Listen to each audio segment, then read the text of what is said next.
Maraming taon ang lumipas at ang eksena ay lumipat sa katimugang rehiyon ng Altaian Empire, sa Sugreis County, isang lugar na kilala sa mainit na klima at masaganang likas na yaman. Ang lugar na ito ay naging saligan ng imperyo, tumutulong na manatiling matatag sa panahon ng digmaan, dahil ito sa mapagbigay na pamumuno ni Count Sugreis. Ito ay isang rehiyon na puno ng kapayapaan at init. Sa huli sa pagtatapos ng digmaan, nahuli na ang ilang maliliit na puwersang rebelde, na nagbigay daan sa isang panahon ng pangmatagalang kapayapaan para sa lahat. Sa isang maliwanag na araw, puno ng usapan ng mga tao tungkol sa pagbisita kamakailan ng Young Master Dane sa isa sa mga tindahan. Hindi sila matigil sa kakakwento tungkol sa anak ng tindero na literal na hinimatay nang makita siya. Ang mga babae ay nagkakatuwa ang mag-usap, sinasabing lalo pang gumugwapo si Dane araw-araw, at hangad nilang masulyapan man lang ang kanyang mukha kahit isang beses. May tsismis pa na siya ay nananatiling single, na nagbigay sa kanila ng bahagyang pag-asa, subalit, mabilis na pinaalalahanan ng isang kaibigan ang mga kasama na siya ay 14 pa lamang at sinabihang huwag magtulo-laway sa menor de edad. Isa sa mga babae ay nagsabi rin na may mga balitang si Dane ay hindi mukhang 14 na taong gulang, siya ay kasing tangkad na raw ni Count Sugreis at ang iba'y nagsasabing maaari na siyang mapagkamalang 20 taong gulang. Sige na nga, tama na ang tsismis at tingnan natin mismo kung gaano nakalaki ang binata. Dahil dito, ang eksena ay lilipat sa labas ng bayan ng county, sa isang lugar na pinaghaharian ng sinaunang mahika na tinatawag na Forest of the Last Days. Dito, si Dane ay nasa isang espesyal na misyon na ibinigay ng kanyang ina, si Lily Sugreis. Makikita natin siya na may hawak na spear sa isang kamay, at sa kabilang kamay ay isang tela, marahil isang mapa o ibang bagay. Kahit ano pa man yun, tila na itakda na niya ang kanyang ruta. May natitirang 3 oras bago lumubog ang araw, at alam niyang kailangan niyang makalabas sa gubat bago dumilim. Sinimulan niya ang paglalakbay sa gubat na may bilis at liksi, gaya ng isang ninja. Ang pinakaimportanteng bagay sa misyong ito ay ang hindi mahuli ng kanyang mga kalaban. Habang nasa paglalakbay, kailangan ni Dane na umiwas sa mga bitag at mga pugad na inilagay ng kanyang ina, at makalabas mula sa gubat na puno ng iba't ibang panganib. Pagkatapos ng ilang paglukso, bumalik siya sa lupa, huminga siya ng malalim, sinisip-sip ang hangin at enerhiya ng paligid, pinipigilan yun sandali bago muling bumuga, nang bigyan niya ng prioridad ang tahimik na paggalaw at pagsasanib sa kapaligiran, nagsimula niyang mapansin ang mga nakatagong bitag na lumilitaw sa kanyang paningin. Ngayon, napansin niya ang mga manipis, halos hindi nakikitang mga hibla na bumabalot sa lugar. Alam niyang agad na maa-activate ang mga bitag sa sandaling matamaan niya ang mga hiblang ito. Isang simpleng mekanismo ito, ngunit iyon din ang dahilan kung bakit ito mas mapanganib. Sa kabutihang palad para sa kanya, mukhang madali itong tanggalin. Sa puntong ito, sinimulan ni Dane ang pagrolyo ng kanyang mga manggas habang naghahanda siyang harapin ang nakamamatay na bitag sa harap niya. Ngunit nang inakala niyang madali niyang mid-deactivate ang bitag, nabigla siya sa kanyang nakita. Nanlaki ang kanyang mga mata nang makita niya ang mga higanteng daga na lumalabas mula sa kagubatan. Ang mga galit na nilalang na ito ay hindi mukhang lumabas para makipaglaro. Sila ay lumilitaw mula sa mga anino na parang mga bandido, at sa sandaling makita ng ating bida, ang mga ito, alam niyang nasa malaking panganib siya, hindi niya inasahan na makita ang mga ito dito. Ang mga nilalang na ito ang huling bagay na dapat inaasahan niyang makikita sa bahaging ito ng kagubatan. Habang sinusubukan pa ni Dane na unawain ang nangyayari, bigla siyang hinabol ng mga dambuhalang daga na may nakakatakot na hitsura. Si Dane ay lubhang naguluhan nang makita ang mga ito na dumarating sa kanya. Habang papalapit ang malalaking nilalang na ito, agad niyang nakilala ang mga ito bilang isang Russell Pack. Tila ito ang pangalan ng mga dambuhalang daga na may mga spike sa katawan. Inamin ng ating bida na hindi niya inaasahang makikita ang mga ito dito, at alam niyang ang mga nilalang na ito ay magbibigay sa kanya ng malaking problema, dahil kaunti na lamang ang oras niya sa kagubatan. Ang bata ay may misyon at halos wala na siyang oras, kaya't ang bilis ng pag-atake ng mga nilalang na ito ay nagbibigay sa kanya ng kaba. Hindi bahagi ng misyon niya ang mga daga kaya't napagtanto niyang kailangan niyang harapin ang mga ito agad. Dahil dito, mabilis niyang hinawakan ang kanyang spear at naghanda upang labanan ang mga ito. Ngunit bago pa man niya gamitin ang kanyang sandata, naalala niyang siya ay literal na napapalibutan ng mga maliliit at mapanganib na tali na naghihintay lamang ma-activate sa bawat galaw niya. Napagtanto ng bata na magiging mas delikado kung hindi sinasadyang ma-trigger ang mga bitag habang nakikipaglaban sa mga halimaw, bagamat mas gusto niyang hindi mag-trigger ng mga bitag, hindi ganoon ang iniisip ng mga dagang may pulang mata. Alam niyang kailangan niyang ipagtanggol ang sarili, at wala siyang ibang pagpipilian ngayon, kaya't napilitan siyang harapin ang grupo ng Russell. Sa loob lamang ng ilang segundo, ang mga napakabilis na nilalang ay mabilis na lumalapit sa kanya. Sa puntong ito, napagtanto niya na ang pinakamatalinong gawin ay umatras dahil kailangan niyang makaalis dito kahit pansamantala lang. Hinabol siya ng mga halimaw na may pulang mata habang tumatakbo siya sa kagubatan. Kahit napakalayo na ng kanyang narating, hindi pa rin bumabagal ang kanilang pagtakbo. Paminsan-minsan siyang lumilingon at nagsisimulang mag-alala. Dahil hindi lamang sila napakabilis, tila dumarami pa ang mga ito sa tuwing tumitingin siya pabalik. Habang tumatakbo sa mahiwagang kagubatan, sinisikap pa rin ng bata na hindi ma-activate ang mga maliliit na tali na nagkalat sa paligid. Alam niyang kailangan niyang mag-ingat kahit tumatakbo siya para sa kanyang buhay, dahil ang mga bitag ay nananatiling nakahanda na ma-trigger anumang oras. Subalit, ang mabagsik na mga daga na kasalukuyang humahabol sa kanya ay hindi nagmamalasakit sa mga yun, hanggang sa ang isa sa kanila ay biglang tumakbo sa mga tali. Tulad ng inaasahan, agad na na-activate ang mga tali, at biglang naglabasan ang daan-daang mga spike mula sa kung saan, tinutusok ang dambuhalang mga daga at pinapatay ang mga ito kaagad. Bago pa man malaman ng mga halimaw kung ano ang nangyayari, ang mga spike ay dumaan sa kanila, at sila'y bagsak na nag-aagaw buhay. Sa puntong ito, humarap ang ating bida na may ngiti sa kanyang mukha, alam niyang nahulog sila sa kanyang patibong, lumabas na talagang tumakbo siya palayo upang akitin ang mga ito sa mga bitag, bilang mga walang isip na nilalang, nahulog sila rito at natapos sa kanilang kamatayan. Labis na ipinagmamalaki ni Dane ang kanyang sarili dahil nagawa niyang talunin ang mga ito nang hindi kailangang gumawa ng kahit ano. Habang nasa kalagitnaan pa ng pagdiriwang si Dane, bigla siyang lumingon at nanlaki ang kanyang mga mata sa gulat nang makita ang dambuhalang daga na nakaligtas, napako siya sa kanyang kinatatayuan, hindi alam ang susunod na gagawin. Habang sinusubukan niyang mag-isip ng plano, ang malaking daga ay tumalon patungo sa kanya, halos masunggaban siya ng nilalang, ngunit sa huling sandali, nagawa niyang iwasan ang pag-atake, habang dumadaan ang dambuhalang daga sa tabi niya, mas napansin niya kung gaano ito kabilis, biglang huminto ang daga, at sa halip na muling sumugod, ito ay nanatiling nakatayo at binuksan ang bibig. Sa isang nakakagulat na pagkakataon, nagpakawala ito ng isang hindi kilalang likido. Hindi alam ng ating bida na may kung ano ang kemikal na yon, ngunit sigurado siyang mapanganib ito. Sa isiping ito, sinimulan niyang paikutin ang kanyang spear, na naglalabas ng puwersa upang itaboy ang kakaibang likido na patungo sa kanya. Habang pinapaikot niya ang kanyang spear, ang ekspresyon sa kanyang mukha ay nagpapakita na hindi na niya ito kayang gawin ng matagal. Halatang ni-pressure si Dane, dahil alam niyang dapat ay tinatapos na niya ang kanyang misyon. Ngunit narito siya, nakikipaglaban sa malaking daga na naglalabas ng kakaibang likido sa kanya. Napabuntong hininga siya sa pagod at pagkainis, napagtantong hindi na niya kayang mag-aksaya ng oras dito. Kailangan na niyang pumunta sa ibang lugar, kaya mas maaga niyang matapos ang laban sa dambuhalang daga, mas mabuti para sa kanya. Sa isiping ito, nagdesisyon siyang oras na para lumaban sa daga. Kaya napagpasyahan niyang palitan ang pagdepensa sa pag-atake. Habang nasa kalagitnaan ng salpukan si Dane at ang daga, sinimulan ni Dane magpadaloy ng asul na enerhiya sa kanyang spear, habang nakatuon siya sa target, sa mabilis at mabagsik na serye ng mga galaw. Ipinakita ni Dane ang kanyang kahangahangang teknika sa paggamit ng spear, malaya siyang gumalaw sa hangin habang perpektong tinutunton ang posisyon ng kalaban, isang malinis na hiwa ang hamati sa ulo ng Russell, hindi na siya nag-abala pang lingunin ang resulta ng kanyang atake, tumakbo na siya palabas at ipinagpatuloy ang kanyang misyon. Nagbago ang tagpo at nagpatuloy ang kwento pagdating ng hapon, kung saan nakita natin ang batang bida na nakahiga sa labas ng kagubatan. Halos papalubog na ang araw at nagsisimula ng dumilim, na nangangahulugang dapat ay tapos na si Dane sa kanyang misyon. Nakahiga siya sa pagod kasama ang kanyang pinagkakatiwalaang spear sa tabi niya. Sobrang pagod na siya at pakiramdam niya ay baka masuka siya dahil sa sobrang pagod at tensyon. Humihinga siya ng malalalim para makahabol ng hininga matapos ang mahabang takbuhan sa mahiwagang kagubatan. Sa wakas, nakalabas siya ng buhay at nagpapasalamat siyang ligtas siyang nakatakas mula doon. Ngunit sa akal-ang, ligtas na siya, nakaramdam siyang muli ng kakaibang enerhiya sa paligid. Napaungol siya sa pagkairita sa nararamdamang presensya dahil parang may paparating para sa kanya. Ang tanging gusto niya ngayon ay makapagpahinga.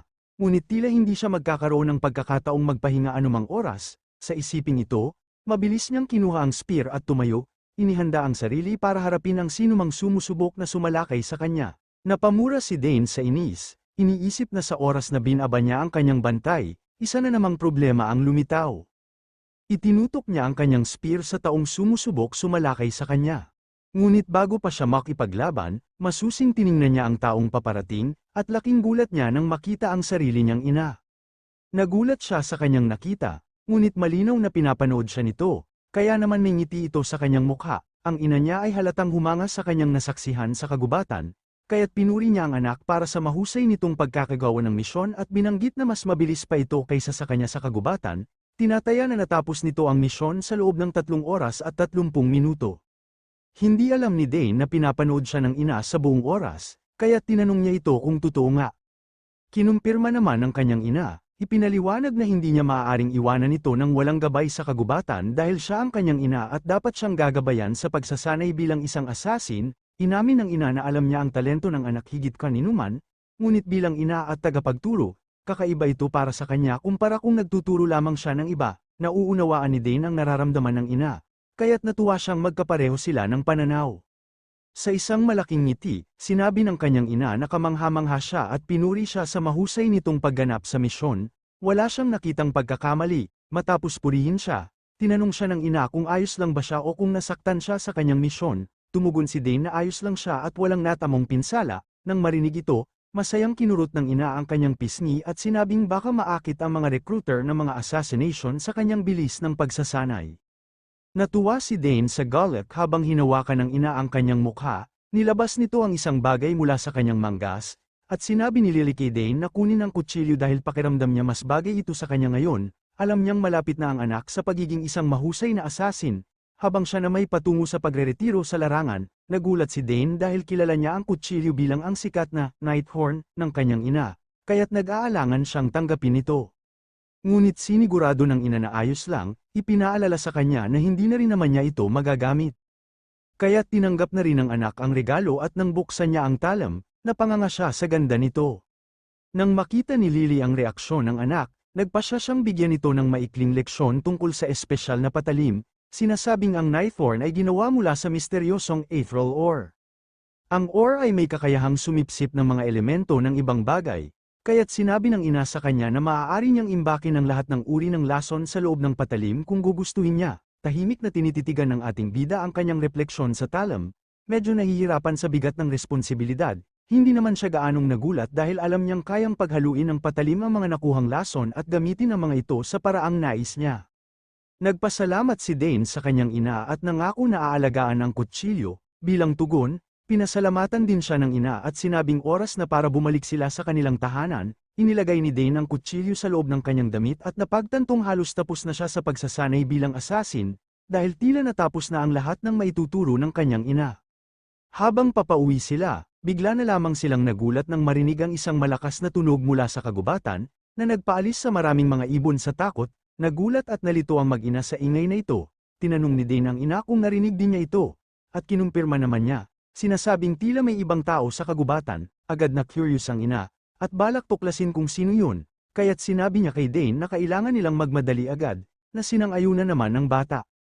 Nagbago ang tagpo at napunta tayo sa Suggrace County Annex Tower, kung saan may naririnig tayong malakas na pag-ubo mula sa loob ng isang silid. Patuloy na humihiyaw at umuungol ang lalaki sa kanyang panaginip hanggang sa magising siya.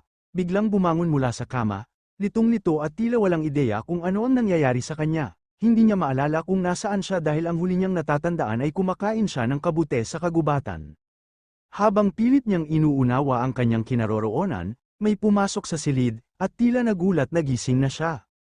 Lumabas na ito pala ang ating bida, na dala-dala ang isang tray na may tubig para iabot sa matanda. Ipinaalam niya rito na patuloy pa siyang dumaraan sa proseso ng detoxification. Pinaalalahanan niya ang matanda na huwag munang kumilos habang nasa kama. Nakita ng matandang lalaki ang papalapit na binata, at litong-lito siya dahil wala siyang ideya kung sino ang binatang ito o kung ano ang sinasabi niya. Nang hindi maintindihan ang sinabing detoxified, tinanong niya ang bata kung siya ba ang nagligtas sa kanya sa kagubatan. Sumagot si Dane at sinabing oo, siya nga ang nagligtas sa matanda. At ipinaliwanag niyang ang matanda ay nakakain ng isang red-nose mushroom. Sa normal na sitwasyon, ang kabuteng yun ay ikamamatay ng matanda, pero buti na lang at natagpuan siya ni Dane at ng kanyang ina sa tamang oras, kaya't nailigtas nila ang kanyang buhay. Nagulat ang matanda sa narinig, at napagtanto niya kung bakit napakalayo niya ngayon mula sa kanyang tahanan. Hindi niya alam na ang kinain niyang kabute ay isang red nose, kaya't nagsimula siyang mataranta nang malaman kung gaano ito kadelikado. Kinumpirma ito ni Dane, sinabing napakadelikado ng kabute, at maaaring naging bangkay na ang matanda kung kaunting oras lang ang na-delay sa kanila. Matapos ito ipaliwanag, inalok ni Dane ang matanda ng isang baso ng tubig para makatulong sa kanyang mas mabilis na pagpapagaling. Bagaman nananatiling gulat, nagpasalamat ang matanda na naligtas siya sa tamang oras, kaya tinanggap niya ang tubig at uminom. Habang umiinom ang matanda, sinamantala ni Dane ang pagkakataon upang mas masusing pagmasdan ang kanyang bisita. Laking gulat niya nang mapansin niyang may insignia ng Nixon Magic Tower ang sinturon ng matanda, kaya't natiyak niya na hindi pangkaraniwang tao ang kanyang naligtas. Naalala ni Dane ang mga nangyari sa kagubatan at naisip na kung hindi dahil sa Nightthorn, hindi niya sana nailigtas ang matanda. Pagkatapos uminom, ibinalik ng matandang estranghero ang baso kay Dane at muling nagpasalamat bago tinanong kung nasaan nga ba siya. Sinabi ni Dane na sila ay nasa Annex Tower ng Searles County. Nagulat ang matanda sa narinig. Hindi niya akalaing makakarating siya sa ganito kalayong lugar. Ipinatong niya ang kanyang kamay sa ulo. Halatang naiinis, dahil ngayon ay napagtanto niyang hindi lang siya naligaw sa rehiyong timog, kundi nalasan din siya ng kabute at naglakad ng napakalayo.